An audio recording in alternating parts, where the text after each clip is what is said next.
AC itu oke. Ya, terus apa lagi? Semua yang berbau es kan panas. Jadi kalau dari sini ngapain aku ya Pak? Oh, jadi kita ini kalau dalam Tuhan diberikan kepekaan, naluri apa ya? Apa yang dikerjakan itu? Masa anak Tuhan minta-minta? Tangan ada dua, kaki sehat, mata ada segala macam. Masa bisanya gila? Kok bisa kerjakan apa aja? Untuk bisa mengerjakan apa aja mesti rendah hati. Ketika kita rendah hati, Tuhan buka jalan, buka pikiran, buka jalan, buka peluang, buka semua. Dan Tuhan akan kirimkan orang-orang yang tepat. Perlu kerendahan hati. Ya, ada satu orang. Saya mau kasih tahu ada satu orang. Dulunya dia bekerja sebagai direktur ini dan direktur ini dan direktur ini segala macam ya direktur ya. Karena saya dari dunia sekuler, jadi saya kenal banyak orang-orang yang punya pekerjaan yang punya jabatan. Tapi kan karena gravitasi bumi, tahu gravitasi bumi, keadaan tarik bumi dan usia kan terus berlanjut. Ya tua lah. Mana ada orang mau pakai direktur umur tua, iya kan? Berarti masuk masa pensiun kan gitu. Dulu kalau direktur kan siap bos, anak buah di mana-mana hidup di kantor kayak gas, ya kan? Kalau sudah pensiun kan ada lagi kantornya, udah di rumah terus mau apa? Lalu di rumah pakai gas itu namanya apa namanya? Power syndrome. Power syndrome-nya gila kekuasaan. Saya bilang ini bukan soal uang. Bukan soal uang, uang ada. Tapi orang bisa gila kalau tidak ada pekerjaan, benar? Kalau tidak bisa ada aktivitas, hanya makan, tidur, makan. Ada orang makan, tidur, ada sesuatu. Orang bisa stres. Kerjakan, tinggalkan semua jabatan kau yang dimiliki, jadi direktur segala macam. Mulailah hidup ini. Tapi untuk memulai yang baru supaya Tuhan tuntun perlu kerendahan hati. Kan saya sudah cerita ya kan 14 tahun yang lalu saya pun begini sok lah mana perempuan pimpin laki-laki yang besar-besar tinggi-tinggi 60 orang itu umur masih muda pun saya sok. Begitu Tuhan hancurkan di bawah Mungkin tadi nggak bisa pakai dengan kekuatan yang saya nggak bisa. Maka ketika kita merendahkan hati kita, Tuhan apa yang aku lakukan nggak ada kekuatan. Apa yang aku kerjakan supaya ada pekerjaan. Tuhan selalu mengajari hal-hal dari yang kecil. Sama dengan firman Tuhan yang bercerita tentang seorang janda, kan? Yang punya buli-buli minyak, ditinggalkan suaminya, dia jadi janda padahal suaminya melayani. Jadi ingat ya Pak, kalau engkau melayani jangan suka kepahitan ya. Suaminya melayani Pak ya, tapi melayani tadi. Nah mati dia, istri yang punya utang Pak ya kan, punya utang anaknya 2, ditinggalkan utang terus asap ya. Tapi Tuhan memulihkannya dengan apa? Pergi kau ke sana, nanti kau di sana kau enggak tuh kasih apa yang ada? Iya. Dari bumi yang kecil yang tak kita pandang, yang tak dianggap, Tuhan pulihkan supaya utang anaknya hidup lagi. Nah bapak tadi yang direktur tadi, saya suruh merendahkan hati. Rendahkan hati, nggak usah dengar apa dulu kau siapa, itu sudah lewat. Dulu masa muda, sekarang masa pensiun. Kalau kau masih mau menjadi berkat, untuk apa ke apa? Kan dia jago, namanya dia itu kan jago ya kan, kalah jago bicara kan dia. Orang dari yang kecil, nggak apa. Maka dia mulai dari kecil. Dia buka bengkel. Bayangkan Pak, nggak gampang loh seorang direktur buka tanpa ban. Tempat apa? Itu butuh pergumulan. Ya, jadi dia mulai dari yang kecil. Tuhan mau lihat, dari yang kecil kau setia, tetap kau berdoa, tetap kau bertekun dengan yang kecil kau tidak melakukan dosa, maka Tuhan Tuhan tidak stop sampai makanya tidak kau tahu. Lihat, tidak kau tahu. Sekarang sudah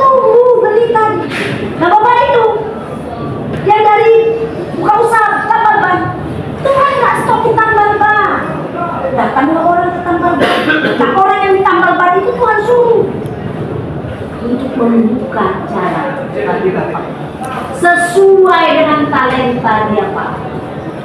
Ya, artinya sesuai dengan kemampuan dia. Kapasitas dia kan tidak cocok usaha tambal ban. Kemampuan dia terlalu besar untuk mengusahakan usaha tambal ban.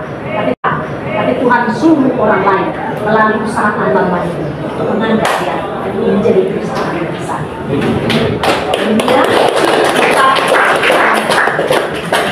benar yang dikasih Tuhan.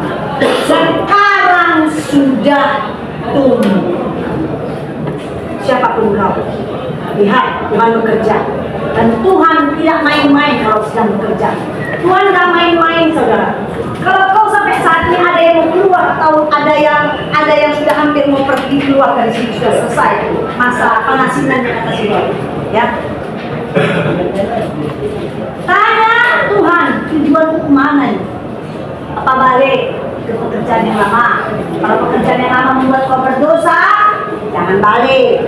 Tanya Tuhan, apakah aku mau kemana? Mana tujuanku? Saya dapat tahu ya, tapi nanti ya. Kalau Tuhan itu ke lagu apa ini saya akan nyanyi mengenai Tuhan kasih saya satu lagu mengenai tujuan ini. Ya, karena saya mengalaminya. 14 tahun yang lalu saya tidak punya tujuan itu. Ini 19 tahun. Saya 14 tahun yang lalu tidak punya tujuan hidup. Yang saya tahu, saya sudah berkali-kali ceritakan, harus saya ceritakan, saksikan kehidupan saya. 14 tahun yang lalu saya tidak tahu tujuan hidup. Yang saya tahu tujuan hidup saya waktu itu adalah hidup mewah, punya uang, menikmati kehidupan, ya, menyenangkan orang tua saya, membuat bangga diri saya. Tapi itu bukan tujuan hidup yang sebenarnya. Tujuan hidup yang saya kemarin itu, yang 14 tahun yang lalu adalah untuk kedagingan saya. Tapi Tuhan berubah tujuan hidup. Makanya tujuan hidupmu apa? Tanya Tuhan, jangan tanya Mbak Google atau tanya entah siapa-siapa. Sebenarnya aku ini mana? Ya, kau kan masih muda. Salah pula kau tanya orang. Kau kan masih muda. Nikmatilah hidup kopi aku ini dengan turunan. Misalnya kau menanyakan sama yang lebih tua, kopi lebih senior dia kan? Nah, kau tanya lah. Aku yang muda bisa lagi aku melakukan hal-hal dengan kekuatan. Kau masih muda. Rebut uang banyak dengan cara apapun main-mainkan. Salah bertanya, salah bertanya. Tanyalah yang pada tepatnya tanya kepada Tuhan. Ya, jadi 14 tahun yang lalu Tuhan ubahkan tujuan hidup saya. Ketika saya tanya Tuhan, keinginan saya untuk uang, harta, nama baik, kehebatan, kemudahan berubahkan. Dan itu perlu kemudahan. Tidak mudah, tapi on proses Tuhan akan bentuk. Tuhan akan bentuk menjadi seperti yang kita mau. Apa yang terjadi? Kata Tuhan, terlihat. Aku sedang membuat sesuatu yang hendak membuat sesuatu yang baru, yang sekarang sudah tumbuh. Belum kau tahu? Belumkah kau mengetahuinya? Apa yang dilakukan Tuhan? Aku hendak membuat jalan di padang gurun. Stop. Padang gurun ada air nggak Pak? Panas, nggak ada air, ya, kue tiaw tak ada, WP kan nggak ada apa-apa di situ.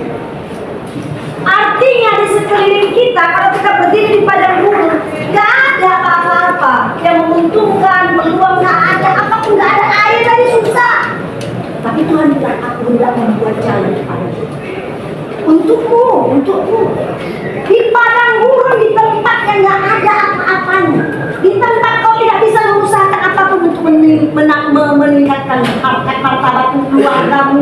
Sekalipun kau sekarang dalam keadaan terpuruk, keluargamu susah, nggak bisa makan. Tapi dengar, aku hendak membuat jalan di padang gurun, di tempat yang susah, kemiskinan, dibelenggu apa lagi, segala macam. Dan hanya Tuhan yang bisa lakukan. Padang gurun, Tuhan yang bisa buat jalan supaya ketika ada jalan di padang gurun itu kan pasir Pak. Kalau ditekankan seperti saya dulu di Riau kan Pak, kalau di sana kan tanahnya gambut, ya kan? Kalau dipencet, anaknya bisa jatuh ke bawah kan, karena tanahnya tidak keras. Nah padang pasir mungkin juga pernah ke pantai, ya kan? Kalau tekan jalan kan masuk ke dalam kan? Bagaimana di tempat yang lembek seperti itu, yang tak mungkin kau berjalan berdiri, ada jalan yang tegak, bisa kau berjalan sampai ke itu yang dilakukan Tuhan. Artinya Tuhan membuat sesuatu yang mustahil menjadi mungkin. Dan memberikan kapasitas. Jadi jangan intimidasi dirimu. Saya nggak bisa apa-apa, saya nggak tahu apa-apa, keluarga saya nggak ada, ini segala macam. Itu perkataan iblis. Ya, apalagi yang Tuhan lakukan? Tuhan membuat sungai-sungai di padang belantara. Udah dibuat jalan, dikasih sungai itu air, di mana kau bisa hidup. Kalau pohon ditanam di tepi aliran air, maka pohon itu bisa berbuah lebat, daunnya besar, daunnya banyak, benar? Nah kita juga gitu Pak. Kalau hari ini baju kita koyak-koyak, Tuhan nggak mau lah anaknya yang mengikuti dia bajunya kayak koyak-koyak, pengemis rambut nggak bisa kau potong, gondrong, nggak bisa enggak, Tuhan kayak gitu. Itu sebabnya kau harus alami. Kalau kan dia akan bersih lagi, keren kali loh Pak. Kamu nggak ada kerja, keren. Kerja itu kerja di sini kerja lain gitu. Keren. Karena yang membenahi engkau, yang memelihara engkau, yang mendandani engkau, bukankah adalah hatikanlah bunga bakung di padang Tuhan hiasi tanpa bekerja. Apalagi kita orang percaya, Tuhan pelihara, Tuhan cukupkan. Itu bukan sekedar lagu. Itu lagu diciptakan pasti diimani oleh seorang yang mengalami. Gak mungkin dia buat lagu seperti itu. Jadi kalau lagu itu, kalau kau rasa hidup, pasti yang menciptakan lagu itu pasti dia mengalami. Sekalipun kau jago menulis kata-kata hidup, tapi kalau itu mengandalkan apa yang kau alami itu nggak hidup. Saudara yang kasih percaya. Meski kau nggak tahu kemana sekarang, tanya Tuhan. Kalau Tuhan memberikan pertanyaan tiga lagi itu, kalau begitu musik kita akan membacanya. Adalah kasih Tuhan. Saya mau cerita soal kisahnya ada seorang tentara Amerika bernama Marcus ya. Dia perang di Timur Tengah, saudara. Dia perang di Timur Tengah dan mengalami penderitaan yang luar biasa. Namanya perang, apalagi di Timur Tengah, penyiksaan segala macam ya. Jadi satu batalion mereka ini tentara ini kan, mereka ini perang. Dan hanya si Markus ini satu-satunya yang selamat, meski dia mengalami banyak duka. Tahu kalau satu orang ditangkap, kalau kita perang ya, jarilah, macam-macam penyiksaan yang luar biasa. Tapi si Markus ini satu-satunya yang selamat dan dia bisa pulang ke Amerika.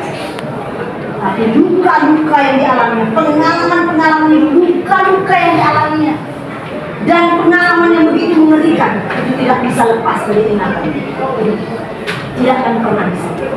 Dan satu kali dia dibawa pulang. Saudara yang dikasih, ketika dia selamat pulang ke Amerika, harusnya kalau secara manusia kita bilang pasti dia bersyukur ya kan, dia bersyukur, oh senanglah karena bertemu dengan keluarga. Tapi si Markus ini hampir gila. Kenapa hampir gila? Penyiksaan itu membuat orang bisa gila. Jadi saudaraku yang dikasih Tuhan, itu keadaan membuat si Markus ini tidak bisa melupakan saat dia waktu dia berendam di dalam air yang cuma kepalanya di sini. Penderitaan itu tidak bisa lepas dari ingatan dia. Luka batin dia melebihi luka tubuh. Luka tubuhnya langsung sembuh ya Pak ya, karena dia kan pulang ke Amerika. Sembuhkanlah kan rumah sakit, karena dia tentara yang selamat. Tapi luka di sininya, luka batin, luka di pikirannya tidak bisa. Dan dia hampir gini. Tiba-tiba bisa pokoknya begitu. Dan dia bilang, untuk apa saya selamat kalau saya tidak bisa melepaskan luka batin, luka pikiran, luka seperti nyatanya dulu di sana. Untuk apa saya hidup? Lebih bagus saya mati di sana. Untuk apa? Suatu saat dia ketemu dengan hamba kita. Dia udah berobat kemana-mana tak selesai. Hamba Tuhan ini, kamu hanya terlalu sibuk memikirkan luka batin. Bukan tubuh yang sudah selesai. Kamu terlalu sibuk dengan memikirkan pengalaman-pengalaman yang menyakitkan yang tak bisa tahu. Tapi tahukah engkau betapa Tuhan mengasihimu sehingga hanya engkau yang selamat? Kenapa kau tidak akan lebih memikirkan keselamatan yang diberikan dibandingkan dengan penderitaan yang ada? Saya tidak bisa, saya tidak bisa. Kita berdoa. Mereka ini hamba Tuhan yang membawa dalam doa. Puji Tuhan. Semua luka batin, ingatan-ingatan Hanya Tuhan yang bisa menyelesaikan. Adalah, apakah engkau punya luka batin? Sudah satu. Apakah engkau punya pengalaman yang begitu buruk yang tidak bisa kau lupakan? Satu-satunya hanya Tuhan Yesus yang bisa menyelesaikan. Kalau Tuhan Yesus yang bisa menyelesaikan, engkau tidak akan bisa mengingat apapun lagi tentang luka. Ini, saudaraku, di hari-hari kita yang mengerikan ini, di hari-hari kita ini menjalani kehidupan kita ini, tidak ada cara lain, tidak ada jalan lain datang kepada Yesus. Saudaraku yang dikasih Tuhan, apa yang tidak mungkin Tuhan jalan? Itu adalah mujizat, miracle yang bisa kita lihat di akhir-akhir, bahwa Tuhan sedang bekerja melakukan mujizat-mujizat. Bila engkau ada di tempat ini yang memerlukan mujizat, minta sama Tuhan. Minta sama Tuhan, maka kau akan mengalami.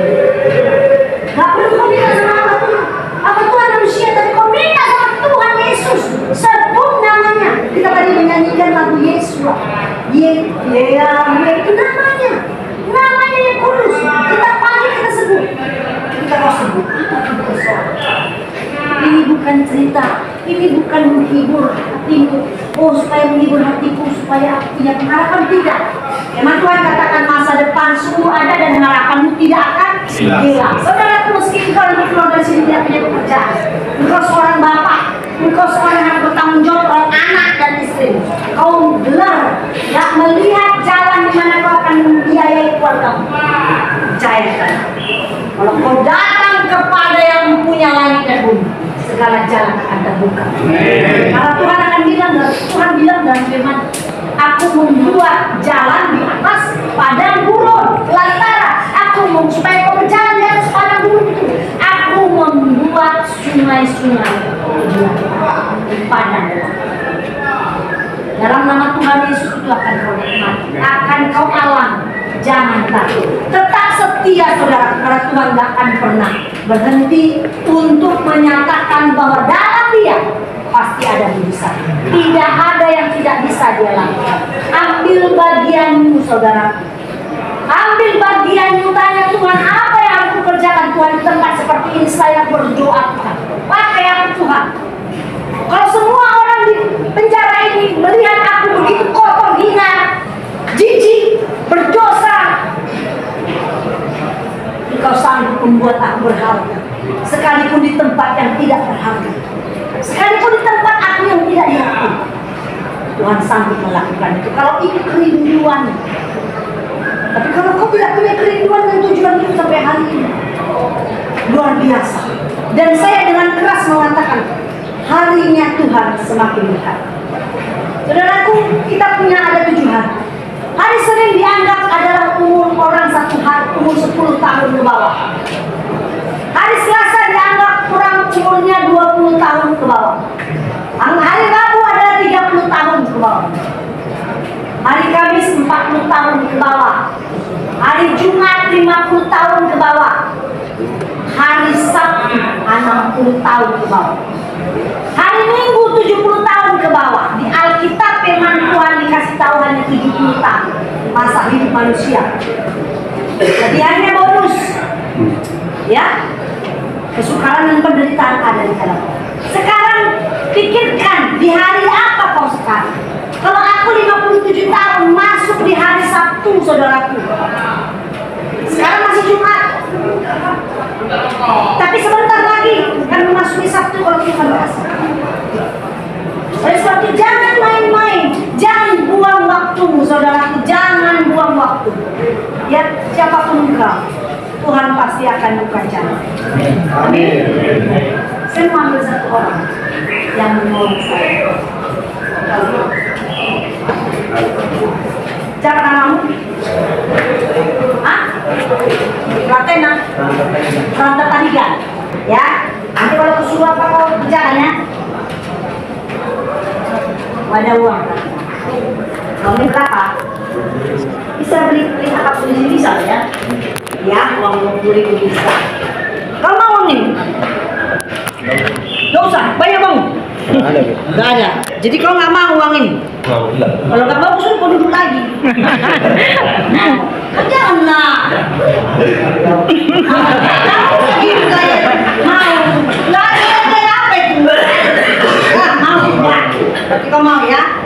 Sekarang kau sebelum menjadi milikmu ini, kau pegang ini. Ya, bisa bilang ya. Sekarang uang itu ada nilainya ya. Remas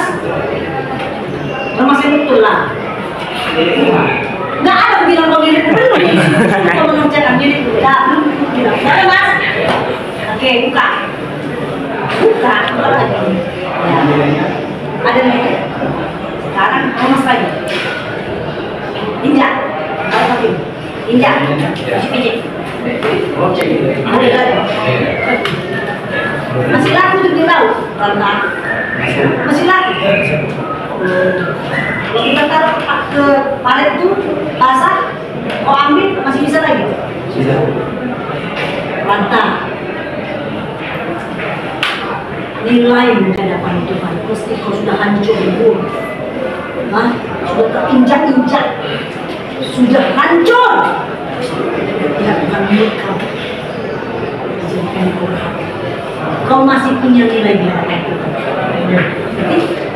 Apapun hukumanmu 9 tahun, tapi di mata Tuhan kau sangat.